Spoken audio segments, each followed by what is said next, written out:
Hi, I'm Karen Cherry Brown, and welcome to another episode of Prevailing Through Pain, where typically we have extraordinary women that tell their stories. But today I have my handsome husband of 9 months. No, actually, it's 8 months, isn't it, Kenneth Brown? It's about 9. So this is Kenneth Brown, my husband, and so today we're just going to talk a little bit about our relationship. We've been married, as I said, 8 months, and so we've actually been together for 3 years. But this is still as people say, your honeymoon phase. We're still getting to know each other, even though it's been 3 years. So, Ken, let's just kind of talk a little bit about our humble beginning of our relationship, because we actually met during a time where you were going through a pain point. So, can you just talk about that a little bit? And Yes, good morning, dear. It's good to be here. Yeah, that was a pretty trying time when you and I met. Uh, it was crazy, right? Because it was right in the middle of COVID. When we met, it was in 2020, I guess May or June of 2020. Prior to that, and wait a minute, you messed up already. Did you say May or June? You don't know when you met me? That should be engraved in your heart. When did we meet? we met in May. All right, all right. All right, we met in May. But as you stated, there was a pretty difficult point of my life. I had just lost my wife, my late wife of 35 years, coming up 35 years. And dealing with that was pretty horrible for me. My sister continued to call me and say, "Hey, Ken, I got this fantastic lady I want you to meet." I'm saying, no, I'm not ready to meet anybody. I'm good with where I'm at. I'm trying to get back into work because, I was just messed up from the floor up. I was just messed up. Wasn't sleeping, couldn't concentrate at work, and I just really wasn't ready to go out and meet anybody. And I had this sister. I have this sister, pesty sister, and she's going to be matchmaker. I got this fantastic lady I want you to meet. Well, Gail, I'm not interested in meeting anyone at this point in time in my life. But you're a lover. You're a lover. I said, I'm sure she's a special woman, but I'm just not there yet. So I said, she gave me your number. I said, I'll call her. A couple of days after she give me your number, have you called her yet? Have you called her yet? No, I'll call her. And so in the meantime, she's calling me, asking me about my love life. I'm like, what? She asking me about my love life? That's not the relationship that she and I have. But so I told her my love life was fine. My life was fine. And she proceeds to tell me about you. And I knew three of her brothers from, I guess her other three brothers don't, they have share the same mother. And then she has you and two other brothers that you all share the same dad. And I knew about them, but I didn't know about your set. And so she proceeds to tell me that you had lost your wife. And I told her, as empathetic as I was not interested in meeting a widower. Babysitting a widower were the words that I told her. But as you say, she just kept pushing, and we both agreed to meet each other. I would say, I think for me, it was to get off my back. I don't know what your reason was that you agreed to meet with me, but do you remember when we did agree to meet, what my thought process of how we should meet and your thought process? Yeah. Oh my God. Yeah. That was kind of funny, horrible kind of way. As I stated, we were in the middle of COVID. And so we constantly talked about meeting. And so I was told that, she's a runner and she likes to run 7 miles a day. And I said, okay, so your suggestion was, let's meet in the park. And I said, okay, that's fine. We can meet in the park. But the more I thought about it, the more it did not resonate with me. That's not a good idea. So I stated, no, we're not going to meet in the park because I'm not going to chase you around. And see, that's when I knew that I wouldn't be bothered with you. I'm not going to chase you around. So we did decide to meet in the park. We met in the park over lunch. Tell the truth, was it love at first sight on your part? We met at the park. Because I looked at you and said, oh, that man's too old for me. Yeah, we met at the park, and you were funny. I must admit, you were funny. I kept trying to get close to you. You said, man, back up. We're in COVID. And I See, kept because I getting knew, I close. said, he's starting to like me. I can be bothered with this man. Yeah, that's what she said. And so this little date of ours, this little intro date of ours started. You know, we thought it'd be in the park. It lasted about an hour. Everybody go their separate ways. Well, 4 hours later, we're still trying to leave this park after having lunch there. And this is the funny. This is the funny for me. So she says, well, I don't want to be bothered with this old man. And I'm going, this woman got on some booty shorts. I'm not sure what she means. She don't want to be bothered.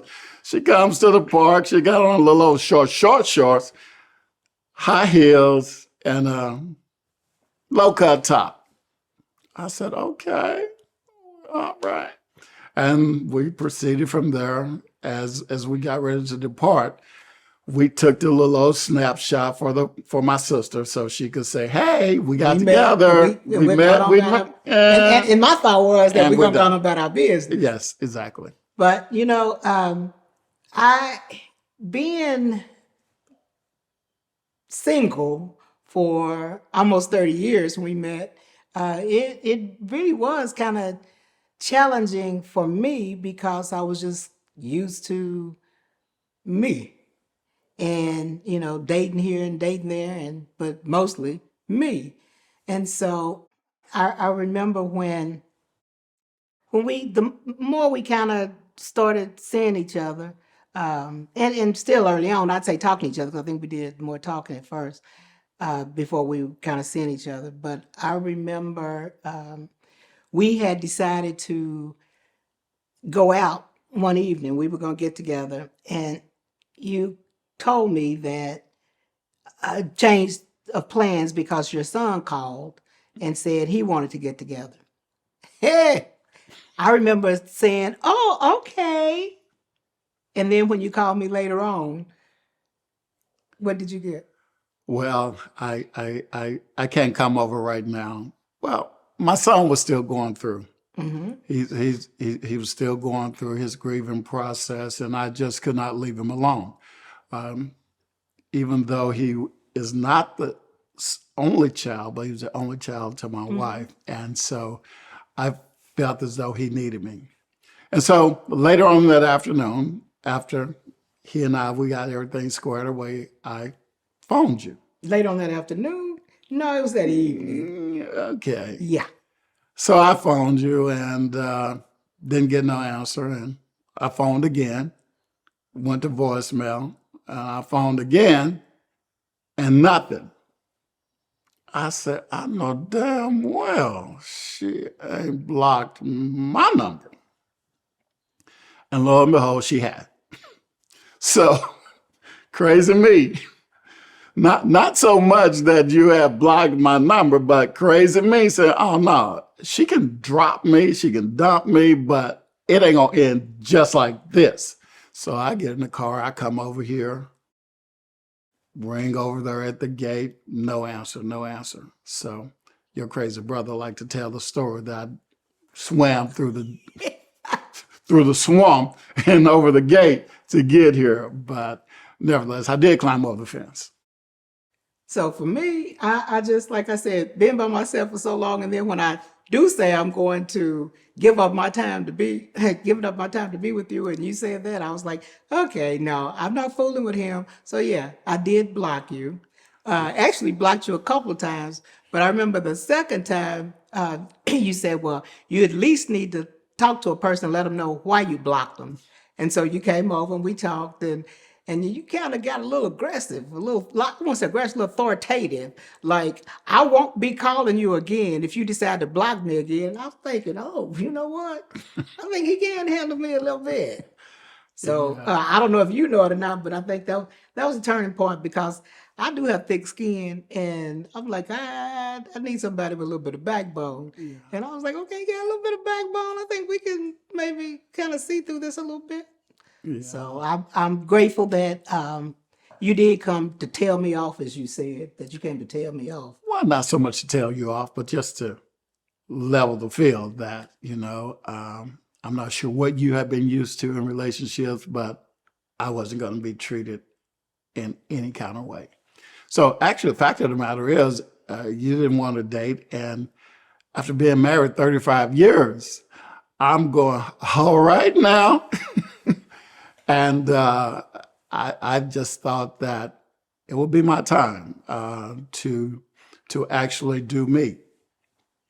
But that wasn't what God's plan was for my life. So, So, like I said, it was 2020 when we met, and isolation. So, yeah. yeah, we were kind of to ourselves.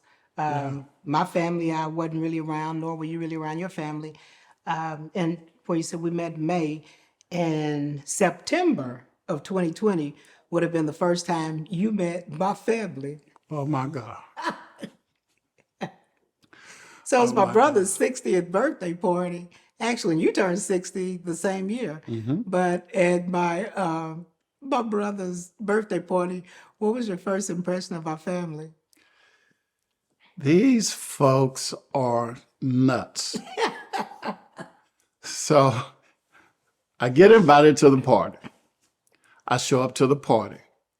And so they're all sitting around being their crazy self. And you proceed to introduce me. And one of the relatives says, we don't need to know who this joker is. He won't be around that long. I'm going, joker, I'm standing right here, dude. Hold up. I'm standing right here. And so I finally got comfortable, but I'm going, these people ain't quite right here. And, but we got through that night. And so I remember, I don't know if you remember now, but when my brother came, the one that was actually his party, he Yes. wanted to know who this joker was and how long is he gonna be around? What's Karen doing with him? But that's unfortunately my MO, because they knew I wasn't bothered with people long. Um, and then your family and friends, because it being your 60th birthday party, and I am a cinnamon, and I had started caring about you a lot, and being your 60th party, and I remember asking you if your late wife was alive, which she had given you a 60th birthday party, and you said that she would have. So that was really important for me to give you a 60th party. But I think about when the party actually took place because I'd sent out all the invites, so I was the party planner, event planner. So pretty much that's what all of your family and friends saw Karen as the event planner, which I was. And I remember telling you that just because they hadn't seen you, as you said, a lot of them since your late wife had Correct. died, because we met 2 months after she died. Yes. And so at the party, that was that was an interesting thing for me because I remember telling you it wasn't important that anyone knew who I was because the party was all about you. But in you being you, you decided to introduce me as your significant other or your the angel. How did you? What was that you said? Well, I thought that it was important that my family knew who was responsible for the good time in which we had. And so everybody's, I'm saying my little speech and feeling myself because I was looking. Anyway, You were looking good. thank You were you so looking good. much. I was feeling myself, but I later, after I had my opportunities, I introduced you to my family as my date. Your plus one. That's My what we were plus calling one. it. Their plus That's what one. it was. Because my oldest son was saying, well, I have a plus one. I have a plus one. And so you my plus one. And they really couldn't believe that, Yeah, it was the plus one already. yeah. Yeah. I remember everybody laughing and eating. We had, I laid it out for you. Well, you They had did. the shelf for you and the wait staff walking around making sure everybody had everything. But I remember everybody laughing and talking. And when you were giving your speech, they were just all in awe. And the minute you said your plus one, you could hear a pin drop in the room. And and the whole mood kind of changed at that point. And I can understand when I looked back, I could understand that they hadn't seen you. A lot of them probably hadn't seen you since the funeral. So all of a sudden, 6 months later, and I rolled out the red carpet. So the party was a very nice party. So The party was, how long have they been together that yeah, she's investing into a yeah, party like this for him? But yeah. it's okay. I was gonna say it was awkward at that moment, and then I'm gonna fast forward to we're gonna go back to my family. So I remember your next introduction To the family. around my To family. the family. Yeah, my brother had died. This same brother that we were giving the 60th birthday party for. And all these people from all around the world at my brother's funeral getting up talking about what John meant to them and how important John was, the things John had done, how long they had known John. And you get up and say, what? Well, I don't know John like y'all know John. I think he's a pretty good guy, but the family as a whole is a bully.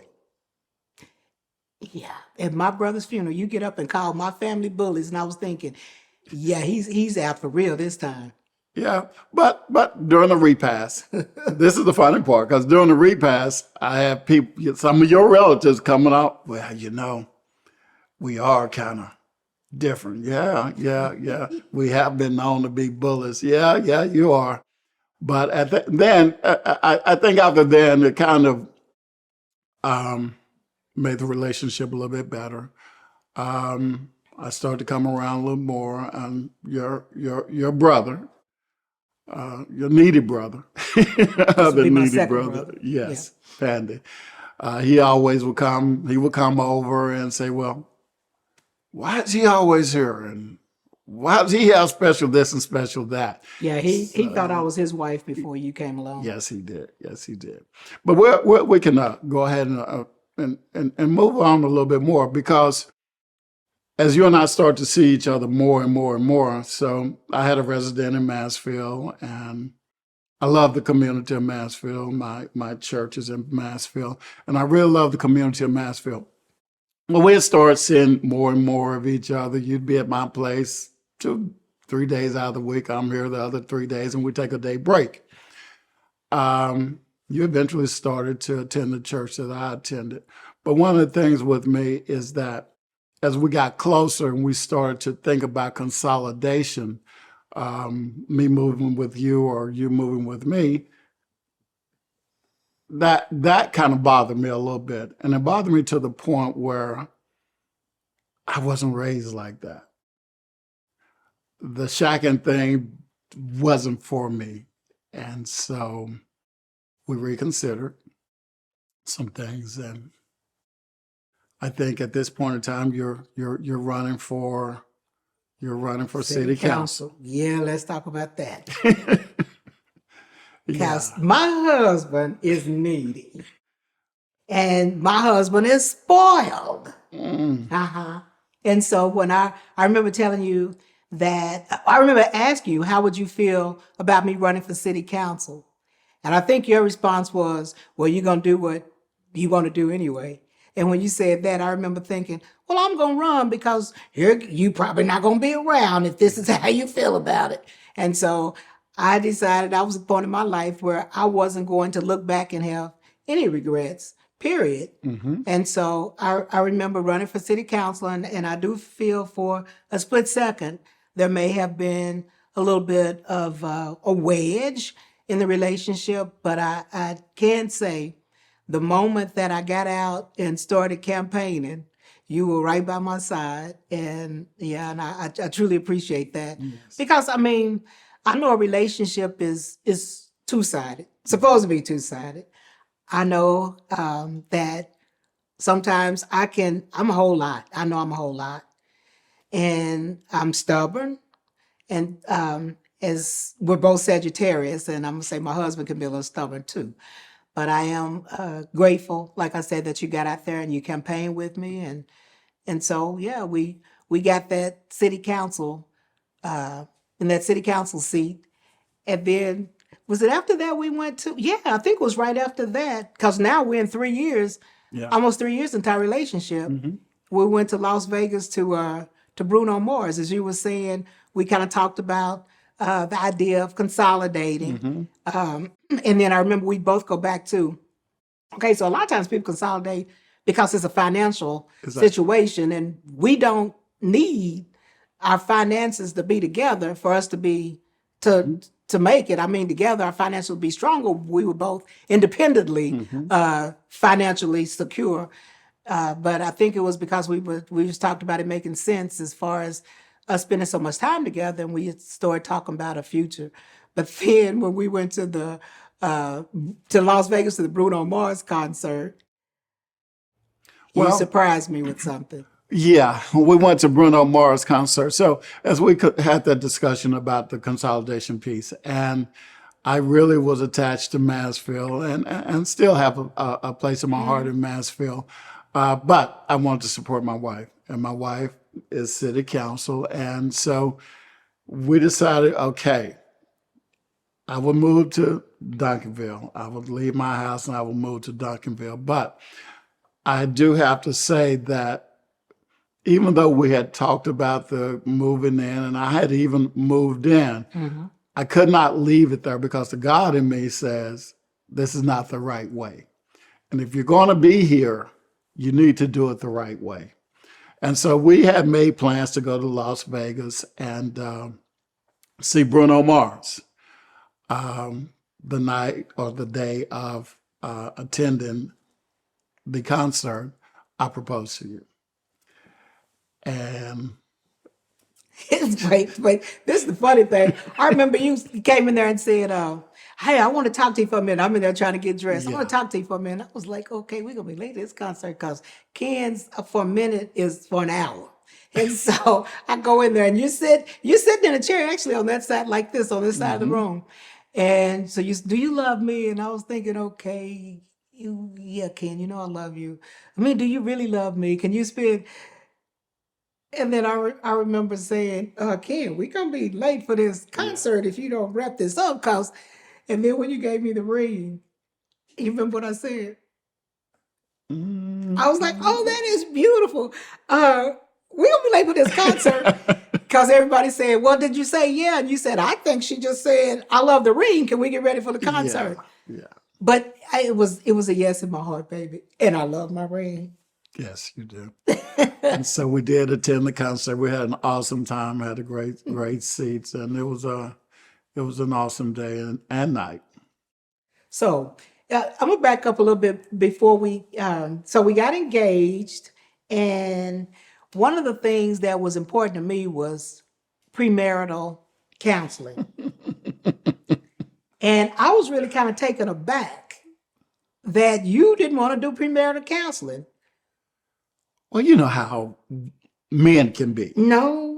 Well, men are private, and we really just don't want to put ourselves out there, to expose ourselves, to reveal ourselves to just anybody, right? And so, yeah, And I which I went thought kicking and was screaming. which I thought was so funny because you said to anybody, but because as you said, I had been attending your church and I fell in love with your pastor and Reverend Hornsby. And Reverend Hornsby was the one that was doing the premarital counseling.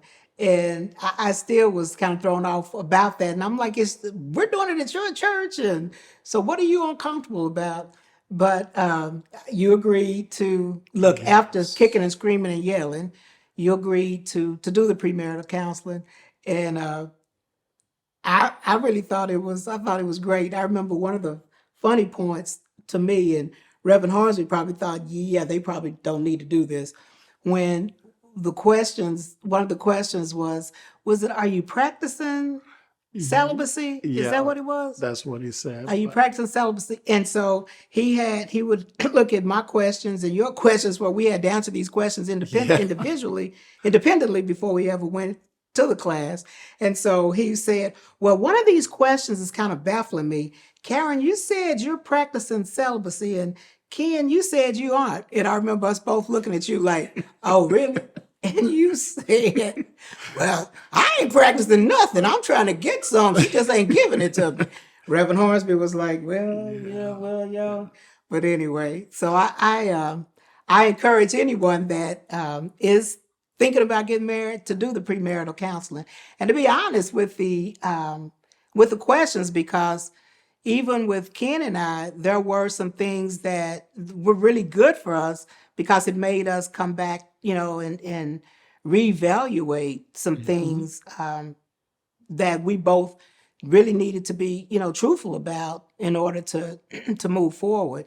So I'm grateful that we did the premarital counseling. yeah. It did bring about some soul searching, because I even think at some point in time during those 8 weeks, I believe, there was some reconsideration. Hmm. We really had to dig deep. But I did do those counseling because the love that I have for you, and if it was important to you, then it needs to be important to me. And so I did make that sacrifice. One of the things is that it's not so much that it was the counseling; it is not so much that it was our minister, but we have an issue with opening up to some people that we know. Hmm. So, I probably would have been just well with a total stranger, but these are people that I know, I interact with on a regular basis. As a matter of fact, at the time I was president of our brotherhood. So I'm seeing the minister and the associate minister quite a bit. So to be able to expose, I look at it as exposing yourself, just didn't sit well with me. But I'm so grateful that we did do that. Well, so here's another thing that's hard for marriage couples. And I mean, we were both established when we got married. And so the prenup, I asked if you were open for us doing a prenuptial agreement. And you were. And I just think, like I said, again, for some couples, that's a touchy subject. I think sometimes people feel like a prenup means that you're feeling like the marriage is not going to last if you do a prenup agreement. Um, I was going to say, fortunately, unfortunately, I'm a business person. So a lot of things in life, my marriage is not business. It's not about a business, but still, I think for me, it was important that things were in order. I don't have children of my own, and just want to make sure that what was important to you, that it was hmm spelled out. Those things that were important to me prior to us getting married were spelled out on both sides. Yes. So yeah, so I'm glad we did that as well. Well, it wasn't so much during the prenup that our marriage was going to be successful or anything like that. It was just to let you know that it wasn't about your assets. It wasn't about what you have, but it was about you and I. And so it was an easy move for me to go in and agree to that prenup. Then we're gonna circle back. We got married. Yes. We got married in Las Vegas. Not Las Vegas, I'm sorry. We got married in Belize. Yes. Got married in Belize. Um, 2 weeks after we got married in Belize, we had the opportunity to go to Italy. We Yes. were in Italy for 10 days. And so we got married in May, Belize, Italy in June, June. first part of June. Last part of June, we circled back to Las Vegas. Yeah. And our last day of leaving Las Vegas, you get a phone call. Actually, if you back up, we had just came back from Belize. We were married for 2 weeks. 2 weeks. And we were in Las Vegas. And so 5 o'clock in the morning, my phone is just ringing and ringing, ringing and ringing. So my profession is IT. And I just thought, well, these people know I'm on vacation, right? But the phone just didn't stop ringing. It didn't stop ringing. And so I finally picked the phone up, and it's one of the VPs. Say, well, Ken, you've been released. We had a riff, and you was one of the chosen ones. And I'm going, wow. 33 years and 2 months.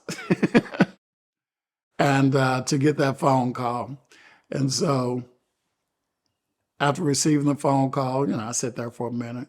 And so my wife says, okay, so what are we going to do next? So, Yeah, I'm like, gift of time. So 2 weeks later, we're in Italy. Yeah, no, that's right. Yes. Yeah, that's right. You got laid off, and then we went to Italy after that. Yes. Yeah, I look at things as this is a gift of time. You have been there 33 years, and Yes. look, we just got married, so maybe it was weighing on you more than me. It wasn't weighing on me at all. I'm like, oh, we have Where was that? longer time to go honeymoon, and so I remember saying, let's go get some mimosas and celebrate. When you told me you had gotten laid off. Yes. But anyway, so yeah, and and so here we are today. Here we are today. And I want to say thank you for dealing with all of my ups and downs and roller coaster ride. I couldn't think of I wouldn't want anybody else to be on this roller coaster ride other than you with me. And and being real, that's what marriage is. You have your good days, you have your you have your bad days. But I know one of the things that we said early on was that we don't go to bed mad. We find a place that's our talking zone, which we had said the kitchen table, kitchen the table. dining table. So to go sit at that table and we say whatever it is, and we air it out, we keep it going. And so I'm sure we'll continue to do that. We'll continue But to do that. every day is a great day, and Yes, I it look is. forward to many more great days with you. Yes, it Thank is. you for being on a part of Prevailing Through Pain. My pleasure. Thank you for having me.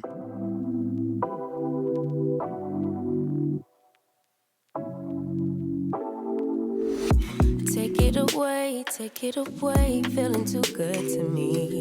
Chilling all day, all in your space is where I wanna be.